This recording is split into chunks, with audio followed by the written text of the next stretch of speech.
तो मित्रों, यदि आपके लग्न में मांदी हो या गुलिक जिसे कहा जाता है, अगर वो हो और आपका लग्नेश नीच का हो, तो ऐसे जातक को अपने जीवन के 56वें वर्ष में पुत्र शोक के वजह से अत्यंत दुखी होना पड़ता है। अगर आपका लग्नेश पारिजात में हो तो जातक अत्यंत सुखी होता है अपने जीवन में, उसे कोई टेंशन फिक्र नहीं होता है। और लग्नेश वर्गोत्तम में हो तो निश्चित है कि ऐसा जातक निरोगी होता है अथवा इसके जीवन में कोई रोग नहीं होता है। गोसुपुर में हो तो धन धान्य आदि से परिपूर्ण होता है। और सिंहासन पर यदि हो लग्नेश तो निश्चित है कि ऐसा जातक राजा होता है अथवा बहुत बड़ा मंत्री होता है। 12 वर्ष में यदि आपका लग्नेश हो तो ये निश्चित है कि ऐसा जातक बहुत बड़ा विद्वान होता है। और आपका लग्नेश यदि देवलोक में हो तो ऐसा जातक श्रीमंत होता है अर्थात लक्ष्मीवान होता है अपने जीवन में।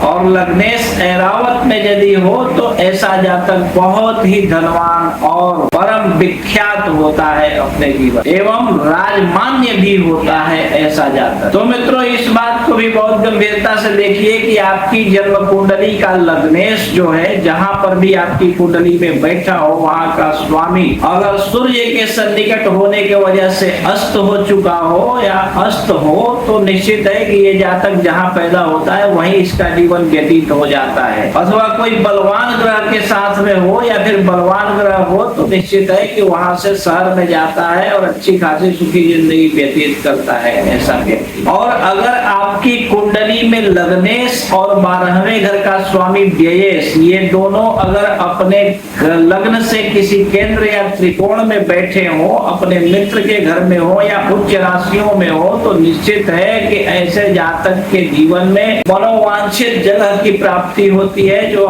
जहां ये अपनी स्वयं की इच्छा से बहुत ही सुखपूर्वक निवास करे, ऐसा रमणीय स्थान इसको घर के रूप में प्राप्त होता है। तो आप अपनी कुंडली देखिए और अगर आपकी कुंडली में लग्नेश जहां बैठा हो वहां से दूसरे घर में या नवे घर में गुरु या शुक्र की दृष्टि हो तो ऐसा जातक अपने जीवन में अपने स्वयं की जन्मभूमि पर बहुत सुखपूर्वक निवास करता है। अथवा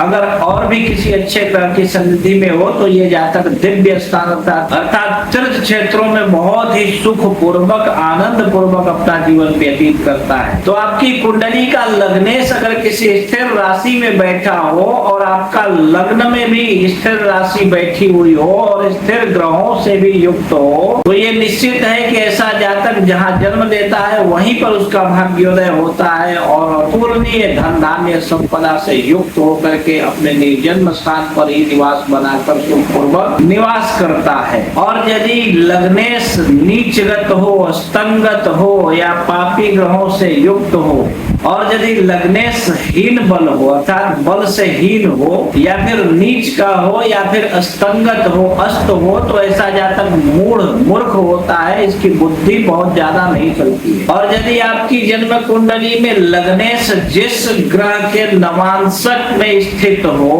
और उस घर का स्वामी अगर अपने उच्च में हो या फिर किसी केंद्र या त्रिकोण में बैठा हो तो ये निश्चित हो जाता है कि ऐसे जातक को अपने जीवन के 30वें वर्ष के बाद ही सुख की प्राप्ति हो पाती है। और यदि आपकी जन्म कुंडली का लग्नेश जो होता है वो किसी अंशक पर स्थित हो और उस ग्रह का स्वामी ग्रह अपने घर से दूसरे घर में बैठा हो या लग्नेश के साथ ऐसा न होकर के लाभेश के साथ भी यदि इस तरह की स्थितियां बने तो ये निश्चित है कि ऐसे जातक का भाग्योदय 20 वर्ष की उम्र के पश्चात ही होता है।